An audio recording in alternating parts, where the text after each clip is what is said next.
Hi, I'm Mario Evon, and you're listening to Talk Truth, a weekly edutainment podcast discussing the things that most people are afraid to, but from a Jamaican perspective. From relationships, sex and sexuality, to the ins and outs of entrepreneurship, in this space we speak about almost anything with the intention to inspire, educate, entertain, and create a fair and balanced space where your truth shall become your power and set you free. People, we reached episode 4. Can you imagine that? Episode 4 already. I'm so excited. And today is an exciting episode for me because I bring my best friend and another family member who's very dear to me, and also one of my biggest inspirations for entering into the music industry and learning so much about music. In this episode, I speak to my brother, Wayne Guthrie, aka DJ Wayne Greezy, disc jockey, friend, family, all of them something there. But before we launch into the episode, let's look at our iTunes reviews. Alright, we have one review this week, and it's from Jinzy Poetic, and it's 5 out of 5 stars. His title is Amazing Podcast. Don't normally stay connected to podcasts, but I will say this one is a cut above the rest. Keep up the good work, and I'm looking forward to the next episode. Thank you so much, Jinzy Poetic. And I don't know why I assumed you were a guy. You may be a girl. Guy or girl, big up yourself. And let's just get into episode 4, which is talking about, is music deteriorating? Let's see. You're listening to Talk Truth. And on this episode, guess what? I almost made my brother deaf. I'm interviewing none other than Wayne Guthrie. He is my brother. And today I'm interviewing him kind of as himself, but also as DJ Wayne Greezy. Ricky on the ones and twos. Who's Ricky? Well, he's going to introduce himself. Wayne, welcome. Thank you for having me. Wow. More voice comparisons for the listeners. Okay. Tell us a little bit about you as a DJ. What type of DJ are you? How did you get involved and why? Well, what kind of DJ? All right. Well, let me start with how I got involved. Funnily enough, I didn't start spinning music until late. I've always been surrounded by DJs or soundmen or so. How you mean late? Late in my mind would be I didn't start until I give them my age, but I was in my early 20s. While most people spin music, I saw them do it. Them start from them. If them grow up with people around them start younger, but usually in your teens, you have your brethren them at school or wherever, and then they get together and then they form a little sound or and they spin on a sound or that's something fair. like that. A lot of the sound systems come from like a high school band sometimes. Yeah, man. Usually, well, that's or how I see neighborhood it. band or some kind Exactly, of family thing. So I, in my mind, I always have it that persons who are in the game usually start out in them teen years, or as I say, if you grow up in a family or surrounding that has that thing, you grow up into it, then you can start even younger. But yeah, I picked it up when I was in my 20s. Funnily enough, I started working, and work life started to kind of stress me out. And I remember a brethren of mine saying, my brethren Kevin Chung was saying to me, "Say, boy, what you like to do, what you need to do something for yourself, because clearly, you dedicate a whole lot of your time to work, but you're not happy. You need a release or of sort. And just for clarity, and big up Kevin for that, you are not a DJ like on the mic like DJ. You're a turntablist. Well, turntablists kind of speak to a certain type of DJ who does. What would you categorize it as? Technical skills. I spin music. DJ. I'd be like a quote unquote mobile DJ. I don't DJ as much as I used to, but there was a time when I used to do a lot of small events, really small parties. Primarily, the first thing that I used to do was weddings. I did a lot of weddings for some reason. Started with a wedding, and it just led to one wedding led to another wedding. Yeah, and at a point I was like, oh damn, I'm a wedding DJ, which wasn't really my aim. But in retrospect, I kind of said, boy, it's not a bad place to be actually. All right, we're going to come back around to that because I can relate to that a lot as a singer. So I know exactly how that feels. But at the root of you finding it initially what sounds like a hobby was a love for music. Undoubtedly. Always love music. As a child, well, you will know, but I mean, as a child, I was the little kid who would just turn on music and him just dance, and I used me tell you, him used to dance. You see people him used to could dance. There's a story. If my father comes back on the podcast, he'll tell you about Wayne climbing on the tabletop, dancing to Rod Stewart. If you want my body and you think I'm sexy, come kill people with bad singing today. Whoa, yeah, man. I used to tear up enough pajamas. I am lower. I'm younger, and you hear that pajamas scratches, you tear up on tabletops. You used to break things. No, I mean, I used to always like to do the split move, you know, because, you know, you do a little spin and stuff, and then, you know, for just put the exclamation on the end with a split for me. How's that going for you now? No, sir, splitting on my head. All right, so musical inspirations, Rod Stewart clearly must have been in there at some point. Yeah. Who else you grew up listening to? And undoubtedly, and people might say, well, foreign mine or whatever, but for me, there would be the epiphany. For me, with music, would have been Rod Stewart, Michael Jackson, MJ. So you're right in that era. Yeah, man. When I saw the video for Beat It and then the video for Thriller, I remember that video used to torment you. Yeah, man. But Beat It, story time on yeah, this. man. But Beat It was like, because in my mind I knew who Michael Jackson was from before that, you know, from the the album with when he did have the afro. Off the Wall? Off the Wall, yeah. Man. Cause Mommy did have that album. I remember I used to see him and say, hey, Michael that was Jackson. when he was still black. Yeah, man. When he was blacker. Yeah. He was, and the nose was broader. Right? Yeah, he man. had afro. I remember. Yeah, man. And my cousin used to listen to that album non-stop. Well, I mean, when Wayne wanted to scare me, he would just start to play the LP for Thriller, because just the intro alone would make me run under the bed and I would go and hide. Because Thriller used to scare the crap out of me, the living crap out of me. I remember when the video premiered, and them time the video like VHS wasn't such a common thing. So you know, if you could catch a cassette on a video player recorder, you know, and we had one, and I got a whole of Thriller.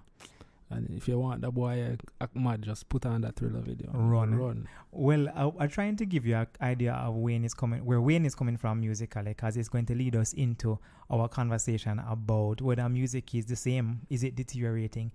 And another part, go ahead. No, funny enough, you know, when I stopped to think about musical inspiration as well, I mean, not to say that I didn't listen to Jamaican artists, but at the time, Michael Jackson represented a form of entertainment that was new to me, in that, you know, to sing and dance like that at the same time. Right. Was that a bit? Yeah, for me. Was that a bit novel at that time in your life? For me, because I was a little boy, so, you know, it's not like he's the first to do it, but he was the first to do it like that, and clearly has remained novel to this day. I wouldn't even call it novel. You know, he's considered by most the greatest entertainer. I agree. But I mean, there were other songs and persons. I mean, like, for example, Miss Lou. Though people associate Miss Lou with reading. Oh, you're Miss Lou. You're Miss Lou did have now. No, man. We used to have Ring Ding on TV and so on. Used to have certain little things. I used to just associate her with certain things musically as a child. And then I think other things that impacted me musically. Think that my brain now works so good. Well, I can tell you one. When I was younger, I grew up with this boy listening to heavy metal. We soon get into Jamaican music, but it was very fascinating. So I'm going to call some names of bands some of you probably have never heard if you're not in this world of heavy metal. White Snake. Of course, you might know Aerosmith. That was later down though, but there was Def Leppard. AC/DC. Bon Jovi. I don't understand that Jamaican boy are listening to heavy metal. It fascinates me. And this is on cassette, by the way. Yeah, we never have nothing else apart from cassette and LP them time. No? But I mean, yeah, But how you got access to this music? Well, all right. I can put it there. I went to Campion College, so I was... gosh, it's not helping Campion. No.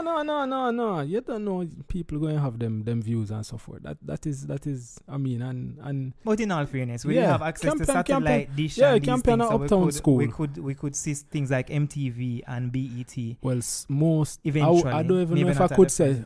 all of us or most of us, but yes, more than the average school. Yeah, say something exactly. that you had access to. So you were seeing international music. But yeah, the heavy metal thing wasn't of just my discovery. It was friends that introduced me to heavy metal artists. And then me follow right behind. Funnily enough, the brethren that used to introduce me to it, who helped point me to it, his brother went to Wolmer's.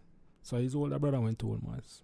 So Krishna. So I mean, it wasn't like Right. it wasn't It like is a something you champion thing. guys It was kinda something that discovered developed. and Yeah. liked and shared between each other. Exactly. And strangely liked, and some of it was borderline death metal. I mean, I don't know it, but some of it was musical. Like Aerosmith was more musical for me. In retrospect, it was like hair metal. It was kind of poppy and Fine. weird. It wasn't the hardest of hardcore of No, metal. it wasn't the hardest. It wasn't. I mean, the hardest I would go for those who follow would be like Anthrax. I mean, like Anthrax. Yeah, man. What about Jamaican musicians? So we're going to keep Miss Lou as a Jamaican musician in this context. For Thing today. there. I'm trying to remember the artist name. I know says, "People, are you ready?" Bo! Oh Lord, Papa Zuki. Papa Zuki alright. rock steady. Trust me. As a child, it didn't get any bigger than that. Trust me. And just as a little boy, you want to go, blah blah. I mean, any song we have a percussive element like that It's in normally fun, especially for man. Jamaican And them as time well, them too. was about is an emotional experience. Music touches your emotions in different ways. I'm the type of person who listen to a wide variety of music because I feel different kind of ways. I think I kind of lean towards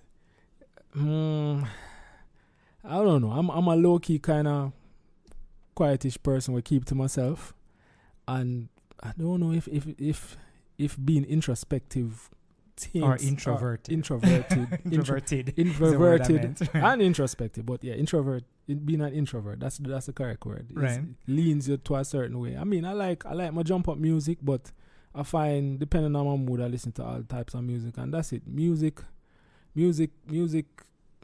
is basically like for me like food, Sometimes I need a little of this type of music. Sometimes I need a little. And sometimes bit you of feel that for music. Chinese, and sometimes you feel for Exactly. Jamaican. It just depends on what mood you're in. So you're kind of mood driven. Yeah, man. As genres go, where would you put the higher percentage? Pick a genre. What do you listen to the most? Boy, it kind of hard now, Alright. I think I change with Give me age. top 3 right now. in your life. Genres? I don't even like genres, but It is a it's bit kinda harder now hard, because yeah. I feel like music has become so fused to. It's almost like genres are a little blurry too in a way. I mean, So sometimes the music doesn't really even feel like any one thing. I listen to different type of You music. listen to So I soca? reggae. I'm not that big Him a not soca really listen to fan. soca, so Yeah, we I'm can not work that it big from a the soca reverse fan, then. yeah. So him not really listen to soca. You I listen to R&B? I like songs, certain songs, but I'm not a soca fan. You That listen was roots me. rap reggae? Yeah, man. A lot? I mean, I listen enough. You listen dancehall, hardcore dancehall? I find with age I listen less dancehall, but I mean, there are things that I like. Alright, him speaking truth because him really listen to everything. Me on the other hand, I listen to everything, but I don't really listen to heavy metal. But I can tell you for sure, R&B is probably where it resides for me and has always resided for me. I love dancehall, and people see me at soca parties, and soca is nice. But what I like about soca, I won't throw any shade on soca. The musicality of soca is what I like. The harmony structures are awesome. The singers are amazing as artists, and they deliver wonderful melodies. The songs are catchy. There are a lot of wonderful musical elements to it. So I will never ever throw shade on soca. My problem with soca is how it is played in the parties. Yeah. And how it functions in the party space where one song play all 5 times. I mean, I come from a one-drop era. Like, song just for play one time in a dance. When if I go to hear one song 5 times, juggling and you just move juggle it must along. move, and you must play certain part of song. So when you hear a song, you don't play. If me can find a song and tell you, it's like you don't play Electric Boogie, and you don't get to the chorus. Like you can't mix out Electric Boogie before the chorus. It don't make no sense. I think. I'm passionate about them something, All right, I don't want to digress, but I think what happens nowadays is that generally, culturally, we're a short attention span culture. I mean, partly because the new age of technology make that happen. That's a factor. Yeah, that's a great factor because everything is instantaneous. Everything needs to happen immediately, and as a result, things get shorter. You find that attention span shrink because you need to get things done or things fed to you in a certain amount of time. And as a result, you find people expect things faster. Is it people though, or is it DJs? So let's get into that. People are DJs. Is it that the DJs are playing like frenetically? Because I find that is one of my big issues at parties now. Alright, well, I put my disclaimer. I don't party much. You used to party though? Yeah, I used to. So tell me about your memory of how DJs functioned in parties back in the days when you partied more, which would have been like the 90s, right? Way back. All right, let's call it the 90s. Honestly, well, I never used to. When I was younger, I never used to go out a whole lot. But I would go out to like what I call fete, barbecue, and as I got a little older, I would go. Yeah, camp and barbecue. Well, barbecue. Funny enough, camp and barbecue not on my radar. But I mean, I went to the school, so. But yeah. So what were the elements of the DJ then? Well, the thing that one of the bigger changes I find now versus then was, and this is probably from the more perspective of like not necessarily even a party DJ, but like dancehall, and so is that the thing that would separate one sound from the next is who can have the new fresh music where wicked, you know, and worse if it's an artist where you boss and him have a wicked tune.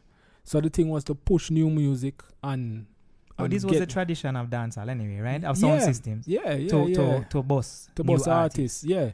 And I mean, which is not the case now. I can't say it's not the case because I'm not really in the dance. I am in the dance, but I don't feel like DJs really. Well, maybe the dance, right? Yeah, so that's what I'm saying. Differentiate between the dance and the party. You have party and dance. Yeah. Maybe in the dance, artists still get boss, a right? boss. I don't know to the extent, but I find nowadays is But definitely that's not happening in the party. Yeah, party thing is more like you get the DJ throw you away the same treats where you expect you that you're going to want. Yeah, you get tossed you get the fed, bone. yeah, and it's almost like in a sense it kind of. It takes away from the art because, you know, you could just set up a playlist on a computer and make it run, you know? Yeah, and say boom. Well, nowadays with the algorithms that they have in these things and so in apps and so forth, you could probably even get it to play a certain style, you know? What I used to like back in the day with a sound system is that even though you had multiple DJs on a sound system, they usually were all present in the dance at the same time, which means different people would play to their different strengths is how I'd feel to it. And also, each DJ can hear what the previous one played. So it's not like everybody coming in to necessarily play the same thing. Well, and I compare that to now where you go to parties and there are like 5 DJs on a lineup. One DJ know what time he's playing. So him know him playing 1 to 1:30, which means he might get there at 12, which means he didn't hear what was playing at 9 to 10. Mm-hmm. But I'm at the party from 9 o'clock. Okay. So this first DJ play one thing. The 1:30 DJ never hear what play before and play the same thing. And for me, I've heard it twice. So the man come on and don't know say people eat pizza already and him come and go serve your pizza again. I'm gonna with want the same it. pepperoni. So that is a big issue for me. That might be a reflection of a poor reflection on the DJ in that if you are, in my mind, if you're a good DJ, you can still you're supposed to have a wide knowledge of music and can pull from, you can get certain songs still to elicit a response. You don't have to go. Knew what was served before, then you could serve it again, right? Very true. Because if you don't know, you're going to come. But then you should still have a style that allows you to function, even if you happen to play a tune again, right? Well, a distinctive enough style.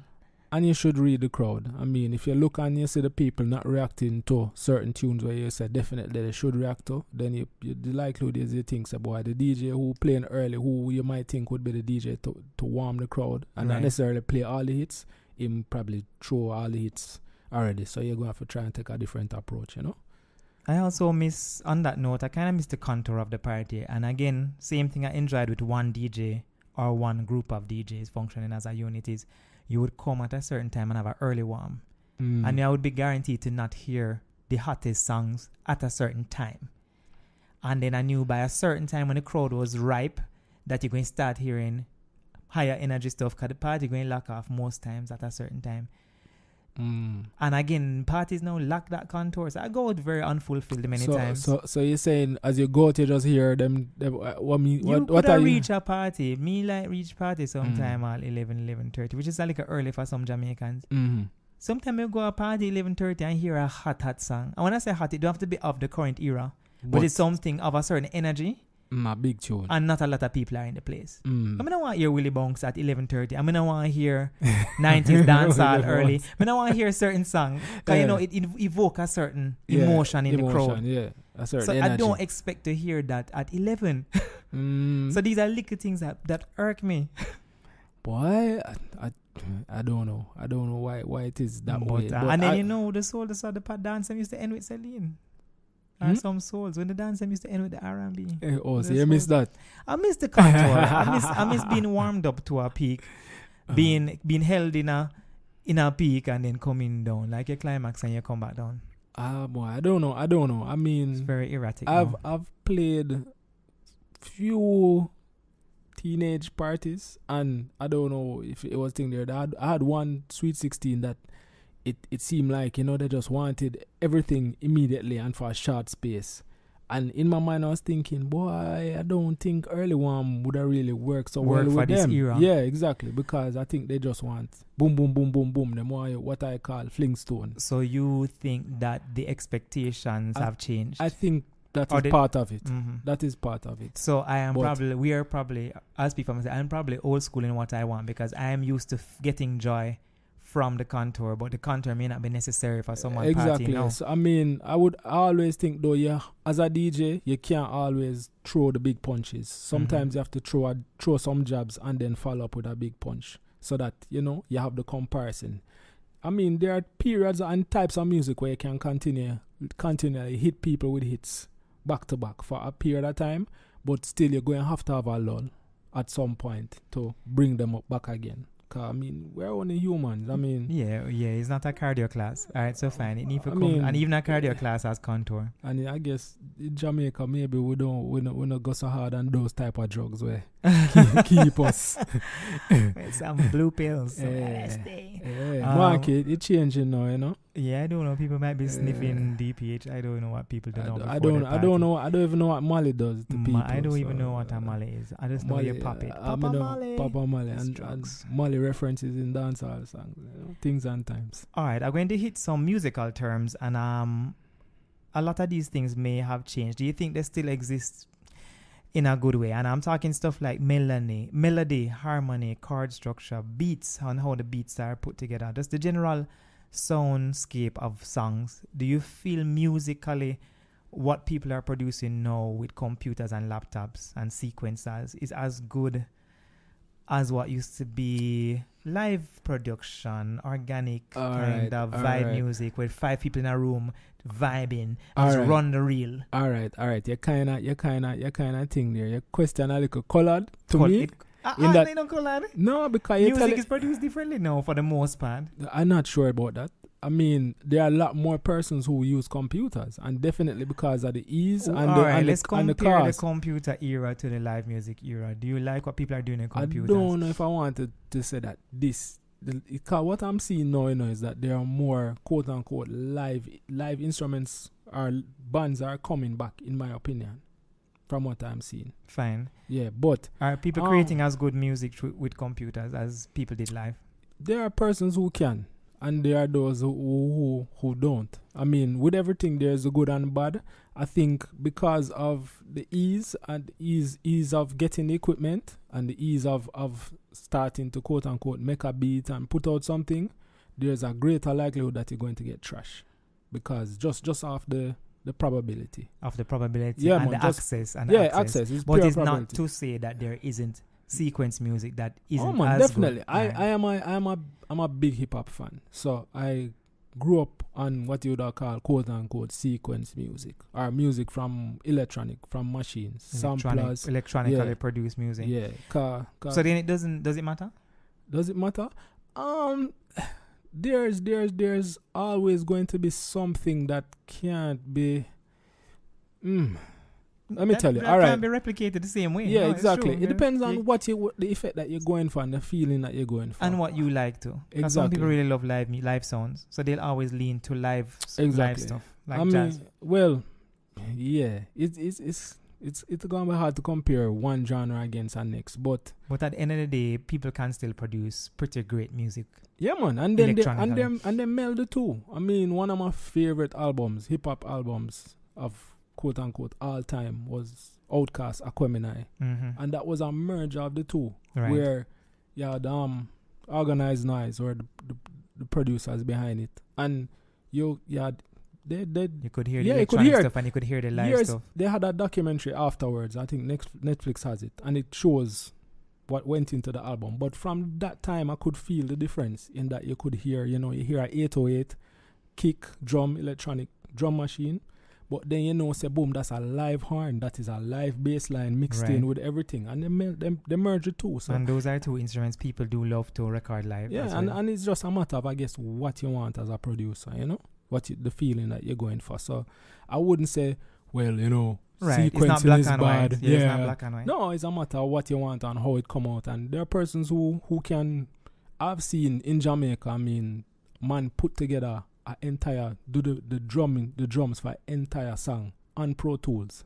As in, have a recorded samples, put it together, and if you listen to that thing, you're not gonna know. Say it's not it don't play live. And the sounds are so good now. Yeah, that man, is really hard to tell. And I mean, this was donkey years ago. I saw somebody do it, and I was like, the type of patience and skill that you have to do. Yeah. For do that, I mean, let's touch a bit on era. So what made the 90s so good? I mean, what did you love about 90s? So I mean, 90s dancehall is everything. And I don't know if it's because it did slack and vulgar, or it's something about how the beats, they had a lot of groove changes. I found every 4 bars there was a groove change. Let me tell you something now this funny enough is a good segue from what you're saying. In the 80s came the whole introduction of electronics into the sound of dancehall and other forms of music too. But in the 80s, you know, you had a lot of electronic instruments.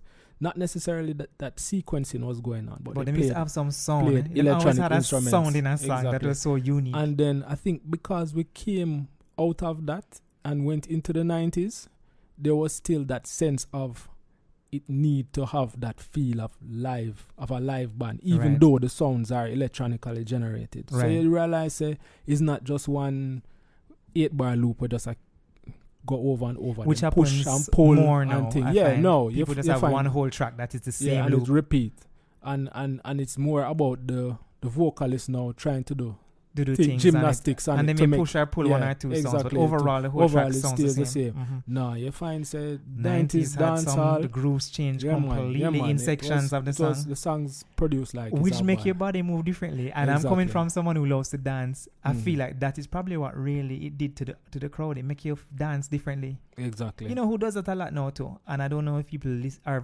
observant. Beyonce, I always say it. No, I know you may find it funny because you're maybe not in the hive, but afraid of the hive.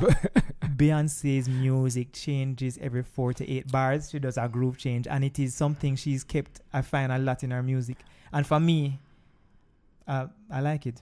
I can't say this. I'm not a Beyonce fan or whatever you want to call her. But you know, Bay once. It's called the Beehive. Get it right. I don't know whatever you want to call her, but I mean, it's an artist that if you like music, I say you have to respect her, and she deal with her thing, the level of professionalism and so forth. I mean, having your sister's security. And she works super damn hard. I joke. I rate her sister too. I like the music, and she not a bad DJ. You gonna fight for me in the elevator? Oh, you over you and you look woman. Yeah. No, all right. Tompu. Take lick, boy. How about the 2000s? So we moved into 2000s. This is the era of NSYNC and do. That's everybody. Over. Boy, I didn't. Since we can't play the music, we sing them. No, I didn't. Honestly, I didn't really dig the transition into the 2000s. I can't say I dislike it. Together. What stood out for me for the 2000s? Oh, sorry. Yeah. Run them one. No, go on, keep talking. I'm apologizing. I remember dancehall increasing in tempo. Cause that was the time when I got more into DJing, because that would have been the dancing segment. So that was the tempo jump, and then Thing there was a big artist a big producer at the time. What his name again? Tony Kelly? No man. Brown. Ponytail kind of pudgy. Oh, Don Corleone. Don Corleone, man. How could I forget? Don Corleone. Yeah, man. And Don Corleone was ruling the rules for a while. Yeah, man. So everything was in 100 and as a DJ, 120 BPM. And that range. Was all the signal they played. Yeah, man. Willie everything. Bones. So yeah. So you know. On the river. So it was an era. Yeah, man. And Bogle was dancing at that then me coming from 90s dancehall and so forth. 90s dancehall, a fast song in the 90s would have been like 100 plus BPM, just a little over 100 BPM. I'm talking BPM from a DJ is beats per minute. Beats per minute, yeah. So normally, for your groove, saying at the 90s, low 90s, mid 90s, for 90s, certain kind of 90s dancehall. Because you still had songs where coming out of the one drop kind of feel where would be 80 BPMs and for roots rock reggae you're going lower than that, slower tempo. So the fast thing me never really too catch on to it initially. The 2000s. But 90s had some fasty stuff too. Like what? Some of the dancehall it fast. Not that fast though. You know, But at best you'd probably go to like 105. What about now? BPM. Let's move to now. So alright, 90s dancehall, dance era, pop music. Oh, I don't even know if music is so hard to define now. There's a lot of cultural stuff, a lot of conscious stuff. A lot of fusion or A lot of merging sounds. of sounds in all genres too. Yeah, man. Soca now sounds like Afrobeat meets dancehall. I don't know. Which is cool. I don't mind. I don't mind also. I think that's why I mind like it more. Yeah. But there's still good music around. Oh, definitely. It never stops. We always have good music. There'll always be good music. I think what might be harder to do now is because media we're surrounded. Media is so easily accessible. You can get this on your phone, that here and that. It's easier for people to push stuff at you.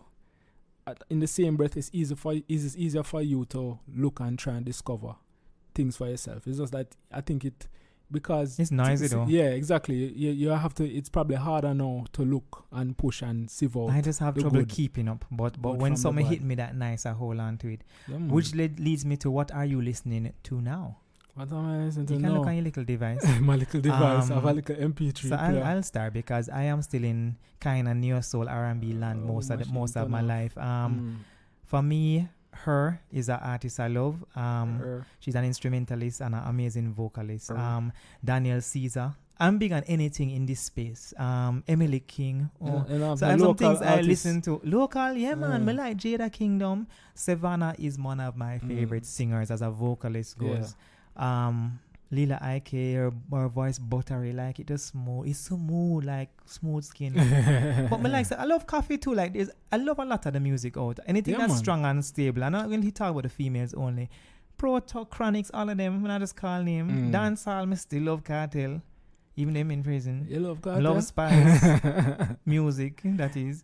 Spice, Cartel.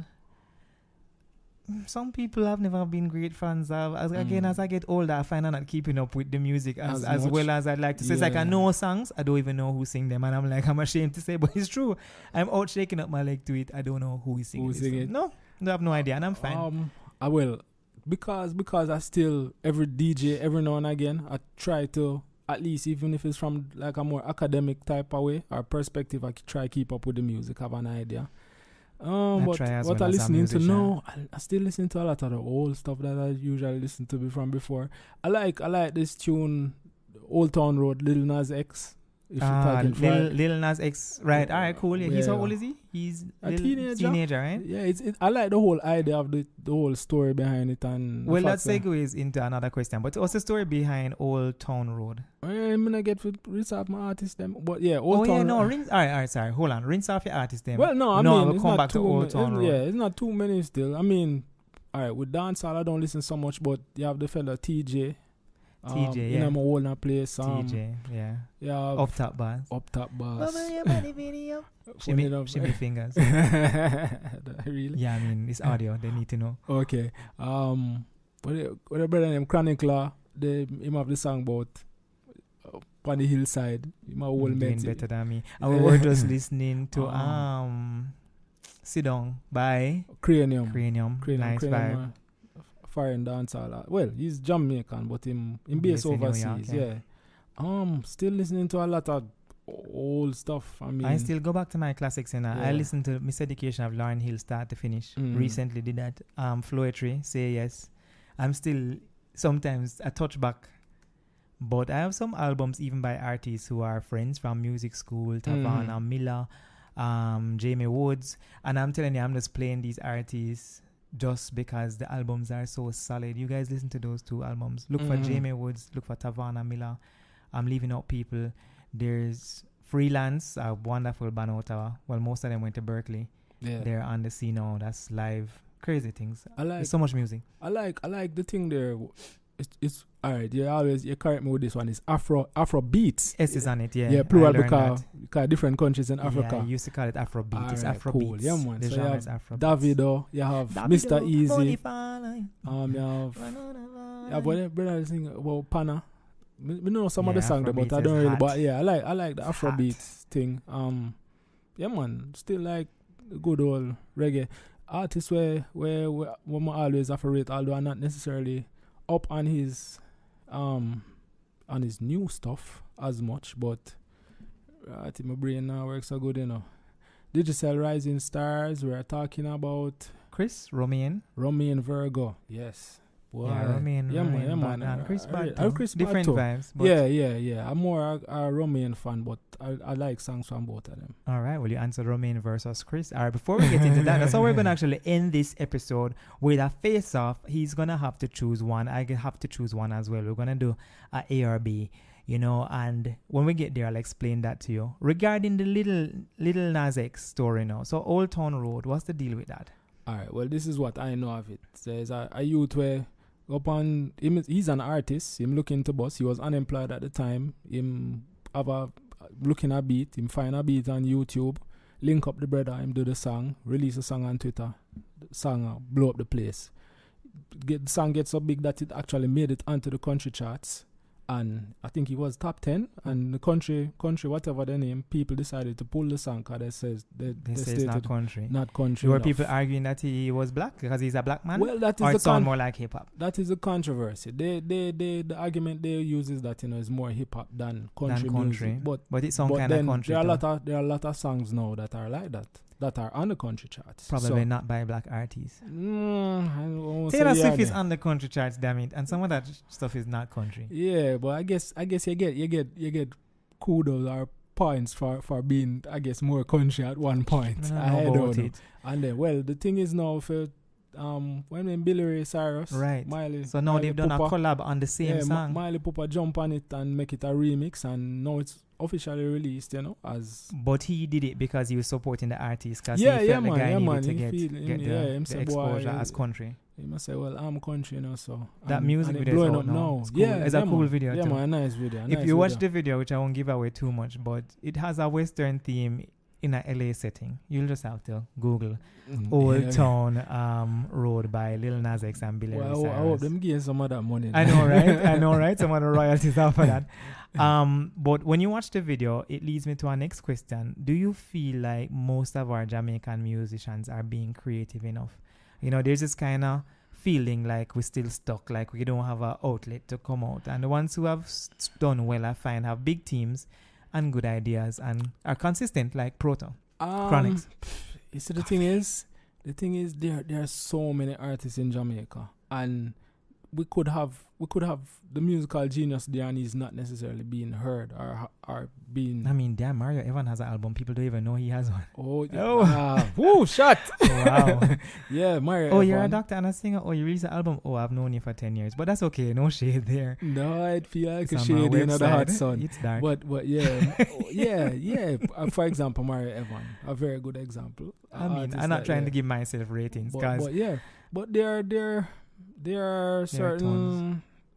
I can't say that they're not being creative because some are being creative. It's like a chicken and an egg. Exactly. A support and not support. Yeah, they're always going to be good and bad, and you have to sieve out. But that said, there are certain stereotypes in music that I think in our music that we hold on to very tightly, and I guess that is cultural. And every now and again, you might find something where that break the mold and is a success. Right. And it's funny, I feel like the mold gets broken at different levels. Because if I list all of the new female artists I'm going to focus on today, like a Lila, Ike, Savannah, Coffee, I feel like them all bust in different ways. But I feel like maybe based on the charts, Coffee is all over it. You know what I'm saying? Well, I'm seeing an iTunes chart here, and she's number 1 and 2 with Rapture and Toast. Yeah. On the iTunes charts, reggae iTunes charts. So, that's actually tangible information. So, and even on this chart that I'm seeing, I don't even see a Chronics or a Proto song, which is interesting. But Bob Marley is still on the chart. Oh, on which chart? On the iTunes reggae chart. Well, I guess that's based on what? Downloads, it's purchases. Based on downloads and sales. And it means you're coming through Apple as well. So it may be a little skewed. I was about to say. But a lot of people are on iTunes, though. Yeah, a lot of people on iTunes, but are they the world? No, they are not the world. Right? People use OnePlus phones too, right? They don't live in the US all the time, right? All right, you know where I'm going with this. I'm not sure, but Yeah, I'm just saying that there are other markets that yeah, man. large countries where people probably Yeah. listen to a bag of other things. Yeah, man, definitely. And All right, but we're talking reggae. All right, so let's come to the end now. So what are your final thoughts on music? I mean, are you comfortable with evolution? Is there anything you think needs to change about music? You happy with where it's at? What you would say? Any pet peeves? I mean, it's in an interesting place. The thing is, given I'm thing there. I'm generally speaking, I believe that music goes in cycles and things come around and so forth. Mm-hmm. In certain genres, there might be what you call a dip in quality or perceived dip in quality, Right. and even then, that's a matter of perspective, you know, because you might think it's crap and the next man thinks it's great. Market, there are standards. And I find that people love music a lot when they're in their teens. I feel like that's like a crucial time. Like Well, in your teens to your early 20s, exactly. music functions a very specific way. Because you're going through a lot Exactly. of changes. Exactly. And you link the songs to first kiss, puberty, man. sex, college. A lot of changes happen in that period. Yeah. Then you become an adult, then you're adult. then you get music as it comes while you struggle through adulthood.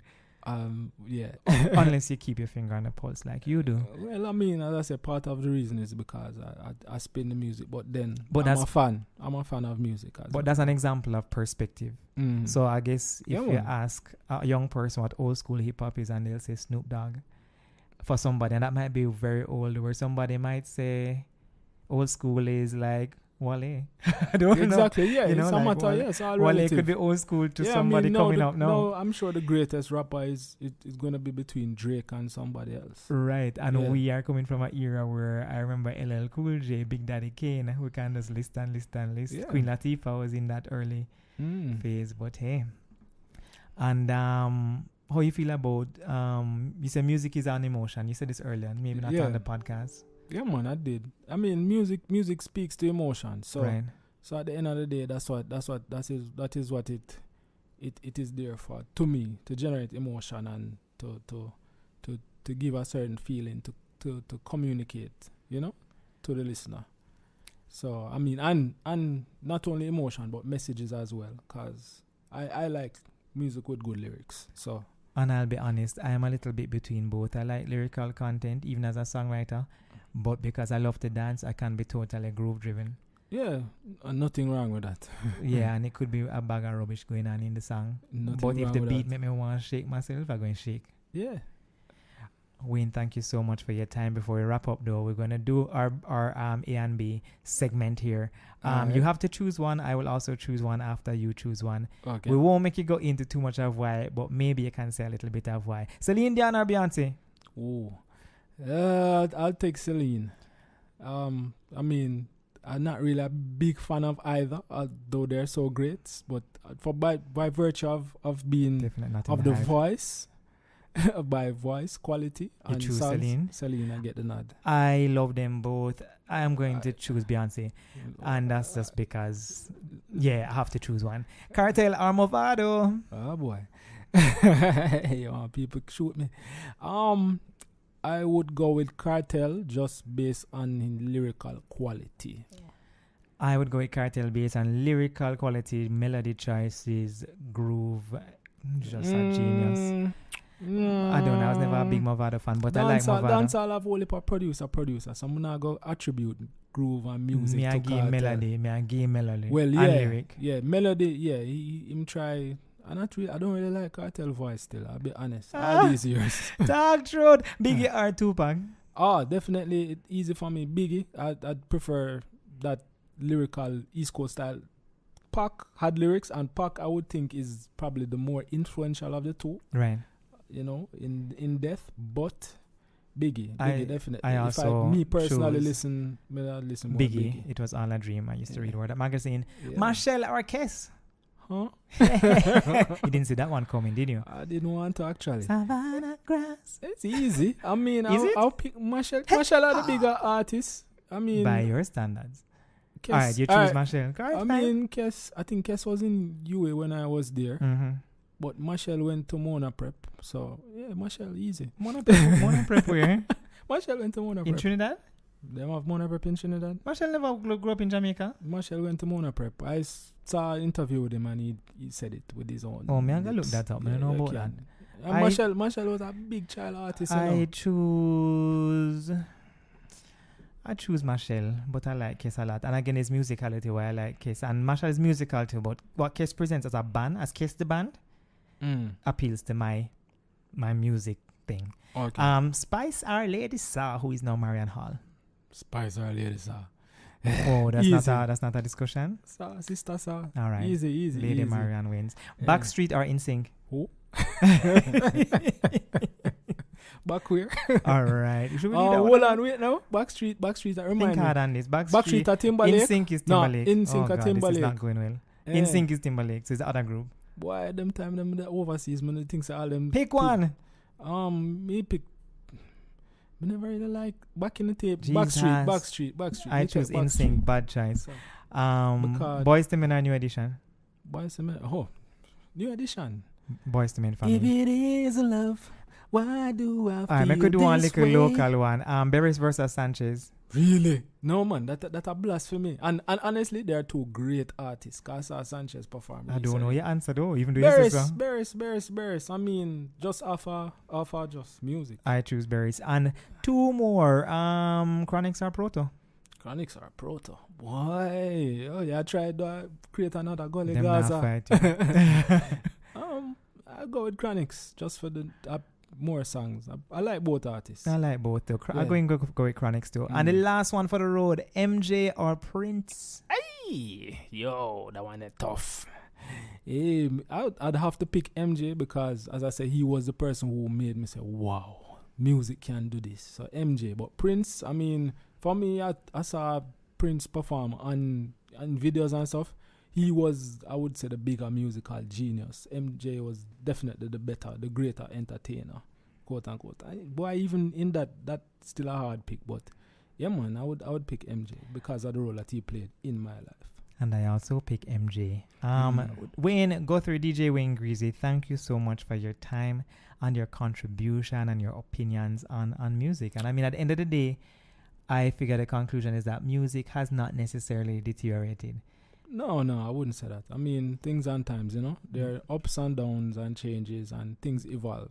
Things evolve. Yeah. Based on vibes, based on perspective, based on the emotion it creates, and there's talent abounding everywhere all the time. And then you have to take the perspective of the person growing with the music, And it's hard for you at a certain stage in your life to say you're going to relate to certain type of music. So yeah, definitely I agree with that. So thank you again for being here, bro. Yeah, thanks for having me. It's our first podcast together, yeah. Yeah. I hope you come back one day. Put out about some other things. Yeah, man, without a doubt. All right, guys, talk truth. I hope you enjoyed that brother banter about music. As you can tell, we're both very passionate about music. What I'd love for you to do if you're a music lover is to start a dialogue under the Instagram post for this episode, which is music deteriorating? And just tell us, do you think music is deteriorating? Share some of your experiences about things that happened to you in the party that you love, that you hate, things that you reminisce about, some nostalgia, anything you want. And let's talk some more about this. And if you love Talk Truth, please follow us on Twitter at TalkTruthJA and follow me on Instagram at Mario Evon. And share, like, subscribe, repost the podcast using the hashtags TalkTruthJA or Me Talk Truth. Of course, if you're on iTunes, leave us a review and we'll definitely try to read it on our next episode. Wow, this has been such a journey, guys. I'm Mario Evon, and you've been listening to Talk Truth once again, a place where your truth shall become your power and set you free. Until next Sunday, stay safe, stay blessed, and talk truth. Bye.